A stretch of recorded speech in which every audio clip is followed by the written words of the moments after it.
दुर्गा ने सपने में भी नहीं सोचा था कि जिस छोटे भाई को पढ़ा लिखा कर उसने अफसर की कुर्सी तक पहुंचाया, एक अच्छे परिवार में शादी करवाकर जिसकी गृहस्थी बसाई है, वही भाई उसके साथ ऐसा बर्ताव करेगा। उसने नया फ्लैट खरीदने के लिए 1.5 लाख रुपए देने से इनकार ही तो किया था। उसने तब उसको समझाया भी था कि हमारा यह पुश्तैनी मकान है, अच्छे इलाके में है, दो परिवार आराम से रह सकें, इतनी जगह इसमें है। तब नवीन ने बड़ी बहन के प्रति आदर भाव को तार तार करते हुए कह डाला, दीदी, माँ और बाबूजी के साथ ही इस पुराने मकान की रौनक भी चली गई है। अब यह प्लास्टर उखड़ा मकान हमें काटने को दौड़ता है। मोनिका तो यहाँ एक दिन भी रहना नहीं चाहती। मायके में वह शानदार मकान में रहती थी। कहती है कि इस खंडर में रहना पड़ेगा उसको। यह शादी के पहले मालूम होता तो वह मुझसे शादी भी नहीं करती। वह सोते जागते नया फ्लैट खरीदने की रट लगाए रहती है। आखिर मैं उसके तकाजे को कब तक अनसुना करूं? दुर्गा ने बहुतेरा समझाया था कि छोटी बहन अदिति की शादी महीने 2 महीने में करनी है। अगर जमा पूंजी फ्लैट खरीदने में निकल गई तो उसकी शादी के लिए पैसे कहाँ से आएंगे? उसका तो जीपीएफ अकाउंट भी खाली हो चुका है। नवीन उस दिन बहुत उखड़ा हुआ था। आओ देखा न ताओ, बोल पड़ा, यह आपकी चिंता है दीदी, मैं इस पचड़े में नहीं पड़ना चाहता। अदिति की शादी करना आपकी जिम्मेदारी है, उसको आप कैसे भी निभाएंगी आप जाने। दुर्गा आश्चर्य से छोटे भाई का मुंह देखने लगी। नवीन इस तरह की बातें कहेगा, उसने तो सपने में भी नहीं सोचा था। वह भी विफर उठी थी। तुम अदिति के बड़े भाई हो, इस परिवार के एकमात्र पुरुष हो, इस तरह अपनी जिम्मेदारी से पिंड कैसे छुड़ा सकते हो? देखो दीदी, अब मैं कोई दूध पीता बच्चा नहीं हूँ। सच बात तो यह है कि जिम्मेदारी जिसको सौंपी जाती है वही उसको निभाने के लिए पाबंद होता है। आप परिवार में सबसे बड़ी हैं। नवीन ने आज अपने मन को सारी भड़ास निकालने का फैसला ही कर लिया था। बोला, बाबूजी ने अंतिम समय में हम लोगों की सार संभाल की जिम्मेदारी आपको सौंपी थी और आपने तब भी उनसे वादा किया था कि आप अपनी इस जिम्मेदारी को निभाएंगी। यह कहकर तो नवीन ने दुर्गा के मुंह पर ताला ही लगा दिया था।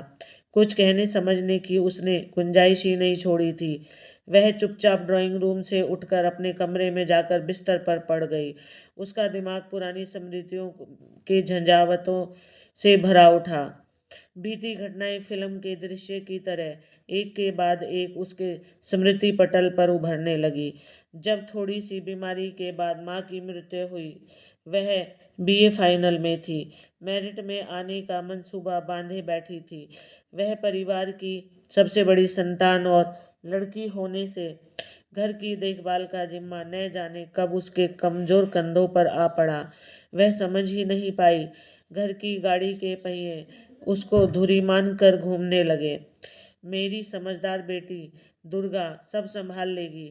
बाहर भीतर सब तरफ यह घोषणा करके पिताजी ने तो घर की सारी जिम्मेदारियों से खुद को जैसे बरी कर लिया था।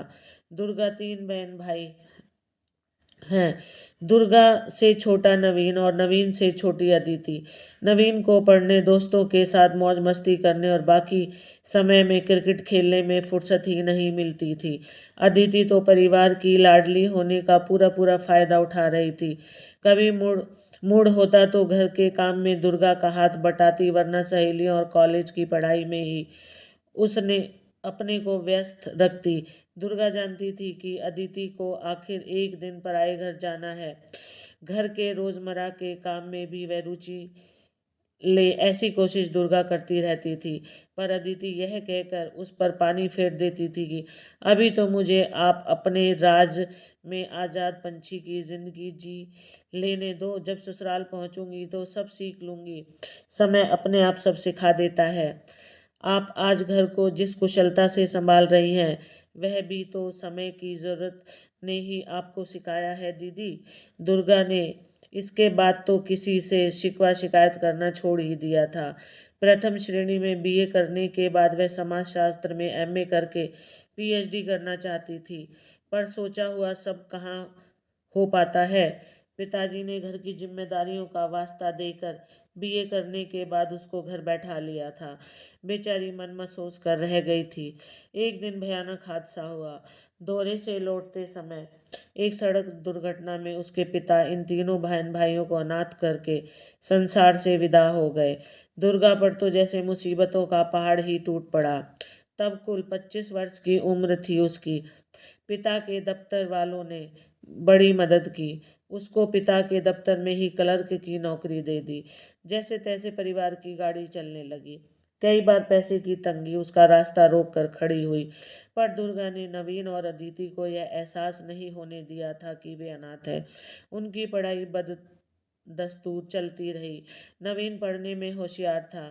उसने प्रथम श्रेणी में बीए की परीक्षा पास की और खंड विकास अधिकारी के पद पर नौकरी पाने में सफल रहा। एक दिन दुर्गा के मन में आया कि अब नवीन की शादी कर दें। बहू के आने पर घर के काम में दिन रात खटकने से उसको भी कुछ राहत मिल जाएगी। उसने लड़की तलाशनी शुरू की। छोटे मामा जी की मदद से नवीन की शादी बड़े अफसर की बेटी मोनिका के साथ हो गई। दुर्गा ने मोनिका को लेकर जो आशाएं मन में पाल रखी थी, वे कुछ महीने ही बीतते बीतते ही मिट्टी में मिल गई। बड़े बाप की बेटी ने ससुराल में ऐसे रंग दिखाए कि दुर्गा को घर के काम में उसकी तरफ से किसी भी तरह की मदद की उम्मीद छोड़नी पड़ी।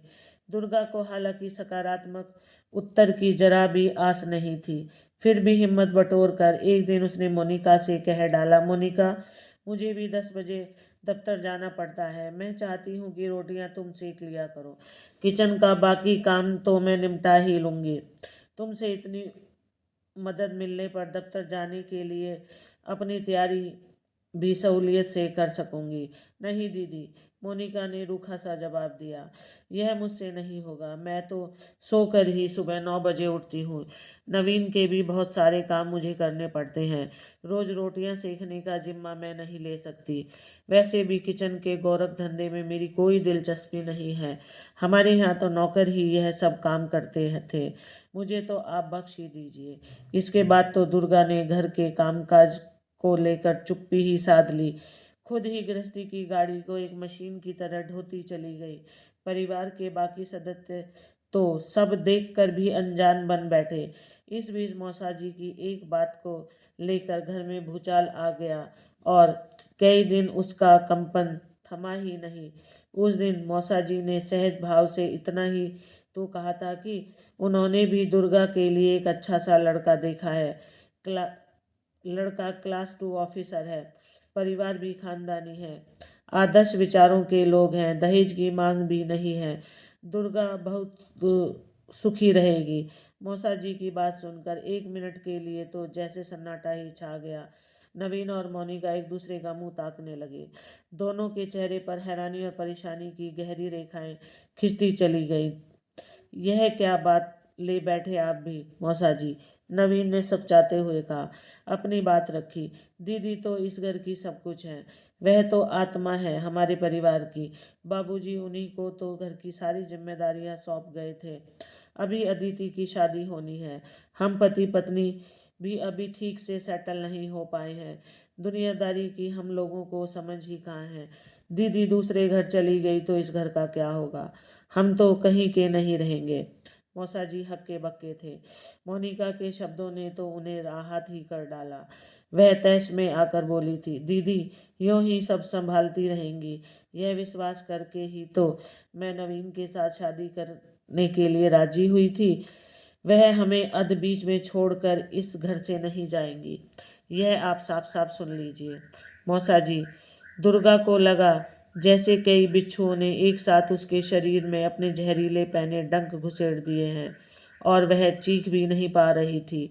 मोनिका की बात ने बुजुर्ग मौसा जी के दिल को छलनी कर डाला। एक लंबी जिंदगी देखी है उन्होंने, समझ गए कि माटी के पक्के बर्तनों पर कोई रंग नहीं चढ़ता। बिना कुछ कहे सुने वह तुरंत घर से बाहर हो गए। वह जानते थे कि जिनकी आंखों में शर्म मर जाती है, उनके मन में मानवीय रिश्तों की कोई कीमत नहीं रहती। ऐसे लोगों को अच्छी नसीहत देना रेत के घरौंदे बनाने जैसा है। दुर्गा की माँ वहाँ ज़्यादा देर दुर्गा भी वहाँ ज़्यादा देर बैठी न रह सकी। उस दिन के बाद घर में रोज की जिंदगी तो पिछली रफ्तार से ही चलती रही, पर जैसे उसमें जगह जगह स्पीड ब्रेकर खड़े हो गए। इन स्थितियों ने दुर्गा को काफ़ी दुखी कर दिया। वह चुपचाप रहने लगी। सिर्फ अदिति के साथ ही वह खुलकर बात करती। नवीन और मोनिका के साथ उसके संवाद का दायरा काफ़ी सिकुड़ता चला गया था। ज़्यादातर वह अपने कमरे में कैद थी, पड़ी रहने लगी। कोई कुछ पूछता तो हाँ या ना में जवाब देकर चुप हो जाती थी। जब अकेली होती तो खुद से पूछने लगती कि उसके स्नेह, परिश्रम और त्याग का उसको क्या यही प्रतिफल मिलना चाहिए था। नवीन और मोनिका की निष्ठुरता से जूझते हुए भी दुर्गा छोटी बहन के लिए अपनी जिम्मेदारी के बारे में बराबर सचेत रही। वह चुपचाप उसके लिए लड़के की तलाश में लगी रहती। एक अच्छा लड़का उसको पसंद आया। प्राइवेट कंपनी में एग्जीक्यूटिव था। उसकी अच्छी तनख्वाह थी। देखने में भी ठीक ही था। परिवार में पढ़ा लिखा और उदार विचारों वाला था। उम्र में 7 साल का अंतर दुर्गा की नज़र में ज़्यादा महत्वपूर्ण नहीं था। अमूमन लड़के और लड़की की उम्र में 5-6 साल का अंतर तो आजकल आम बात है। लड़के का नाम था कपिल। एक दिन रविवार को दुर्गा ने कपिल को अपने घर चाय पर बुला लिया। उद्देश्य था कि अदिति को ठीक से देख ले, आपस में जो भी बातचीत करनी है कर ले।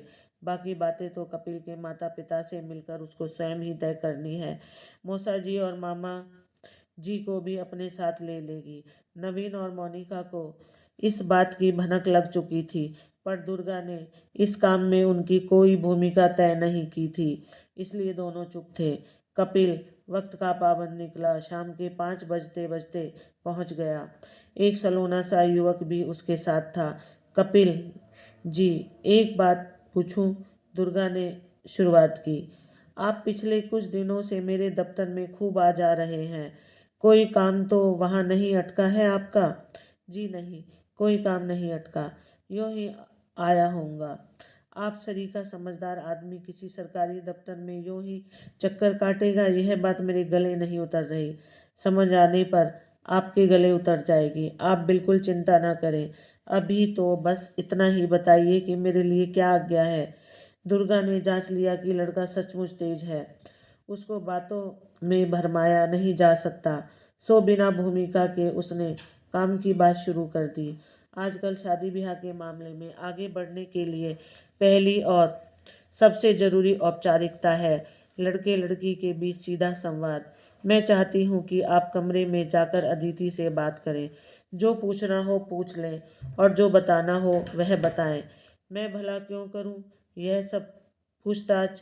अदिति से कपिल ने शरारती लहजे में कहा। आपको अदिति को अपने लिए चुनना है, इसलिए अदिति से पूछताछ आप नहीं करेंगे तो भला कौन करेगा? दुर्गा पसोपस में पड़ गई। सच बात तो यह थी कि पहली कपिल की पहेली को वह समझ ही नहीं पा रही थी। आपसे यह किसने कह दिया कि अदिति को मुझे अपने लिए चुनना है? कपिल जी, आपको आज यह हो क्या गया है? कैसी उल्टी पुल्टी बातें कर रहे हैं आप? मेरी बात तो एकदम सीधी सादी है दुर्गा जी। सीधी के किस तरह है? मैंने अदिति के बारे में ही तो आज आपको यहाँ बुलाया है। आप यह बेकार का कन्फ्यूज़न क्यों पैदा कर रही हैं? कन्फ्यूज़न वाली कोई बात नहीं। मैं तो बस आपसे बात करने आया हूँ। मतलब यही कि मुझे तो जिंदगी में एक का चुनाव करना था, सो मैंने कर लिया। किसका? दुर्गा जी, अदिति जी की बड़ी बहन का। दुर्गा जी को लगा जैसे वह आसमान से गिर पड़ी। एक बार तो उसे महसूस हुआ कि कपिल उसके साथ ठिठोली कर रहा है, पर उसके हाव भाव से तो ऐसा कुछ भी नहीं लग रहा था। वह बोली, यह क्या गजब कर रहे हैं आप? मैं इतनी स्वार्थी नहीं हूँ कि अपनी लाडली बहन के सौभाग्य का सिंदूर झपट कर अपनी मांग में सजा लूँ। अदिति मेरी छोटी बहन ही नहीं, मेरी प्यारी बेटी भी है। माँ के देहांत के बाद मैंने प्यार दुलार देकर उसे बड़े जतन से पाला है। मैं उसके साथ ऐसा अनर्थ तो सपने में भी नहीं कर सकती। दुर्गा की आंखों में आंसू छल छला आए। सारा वातावरण संजीदगी से भर गया। कपिल ने बात को स्पष्ट करते हुए कहा, दुर्गा जी, आप सच मानिए, पिछले 1 महीने से मैं आपके बारे में ही सारी जानकारी इकट्ठी करने में लगा था। उसी की खातिर आपके दफ्तर भी जाया करता था। आपके साथ घोर अन्याय हुआ है, फिर चाहे वह हालात ने किया हो, आपके पिता ने या फिर आपके भाई ने। आपने अपने परिवार के लिए जो तपस्या की है, उसकी एवज में तो आपको वरदान मिलना चाहिए था। पर सब जानते हैं कि अब तक अभिशाप ही आपके पल्ले पड़ा है। क्या अपनी गृहस्थी बसाने का आपको कोई सपना नहीं है? सच बताइए। दुर्गा ने संयत होते हुए कहा। वह सब तो ठीक है, पर अदिति के सौभाग्य को अपने सपने पर कुर्बान करने के लिए मैं न तो कल तैयार थी और न आज तैयार हूँ। उसे मैं जिंदगी भर कुछ न कुछ देती ही रहना चाहती हूँ। उसके अधिकार की कोई वस्तु छीनना मुझे कतई गवारा नहीं है। यह मुझसे कभी नहीं होगा। आप जा सकते हैं। आपका प्रस्ताव मुझे कतई मंजूर नहीं है। आपको मेरा प्रस्ताव मंजूर हो या ना हो, पर हम तो इस घर में जल्दी ही दुल्हनिया लेकर जाएंगे। कपिल ने वातावरण को हल्का बनाने की गरज से कहा। मेरे जीते जी तो यह कभी नहीं होगा। जरूर होगा। इस घर से एक दिन 2 दूल्हे 2 दुल्हनिया लेकर ही विदा होंगे। दुर्गा जैसे सोते से जाग उठी। पूछा, और वह दूसरा लड़का यह रहा? साथ में बैठे सलोने युवक की ओर इशारा करते हुए कपिल ने जवाब दिया। और इन दोनों को किस कमरे में जाकर आपसे पूछ परख करने की जरूरत भी नहीं पड़ेगी, क्योंकि ये दोनों कॉलेज के सहपाठी हैं, एक दूसरे को जानते हैं, साथ साथ जीने मरने की कस्में भी खा चुके हैं बहुत पहले। पर ये कौन है? परिचय दीजिए इनका। अचानक अदिति ड्राइंग रूम में आई। वह उस पास के कमरे में दुर्गा और कपिल की बातें कान लगाकर सुन रही थी। मैं देती हूँ इनका परिचय, अदिति बोली। दीदी, इनका नाम विकास है और यह कपिल जी के चचेरे भाई हैं। डिग्री कॉलेज में 3 साल हम क्लासमेट रहे हैं। मेल झोल अभी भी है। हम दोनों ने साथ जीवन एक सफ़र तय करने का फैसला बहुत पहले कर लिया है। लेकिन पगली, इस बारे में मुझे तो बताती, मैं तेरी दुश्मन थोड़े ही हूँ। दुर्गा ने अदिति को अपने पास सोफे पर बिठाते हुए कहा। आप वैसे भी इन दिनों काफ़ी परेशान रहती हैं दीदी। मैं विकास और अपने बारे में आपको बताकर आपकी परेशानियों को बढ़ाना नहीं चाहती थी। मैंने आपसे यह बात छिपाने की गलती की है। मुझे माफ़ कर दो दीदी। मुझसे माफ़ी जैसी कोई बात नहीं है मेरी प्यारी बहना। तूने जो भी किया अपनी समझ से अच्छा ही किया है। विकास जी, इस बारे में आपको कुछ कहना है या फिर फैसला सुना दिया जाए? मुझे कुछ नहीं कहना। जो कहना था अदिति कह चुकी है दुर्गा जी। आप तो बस फैसला सुना दीजिए। विकास बोला। कपिल जी ने ठीक ही कहा है। इस घर से जल्दी ही 2 दूल्हे 2 दुल्हनियां लेकर विदा होंगे। इतना कहकर दुर्गा ने अदिति को गले लगा लिया। आज बरसों बाद दुर्गा की सूखी आंखों में खुशी के आंसू छल छला गए। उसे लगा आज पहली बार कुदरत ने उसके साथ इंसाफ किया है। इस तरह अचानक मिले इंसाफ से कितनी खुशी होती है, इसका एहसास भी उसे पहली बार हुआ था। राधे राधे। आपको ये कहानी कैसी लगी? कहानी अच्छी लगे तो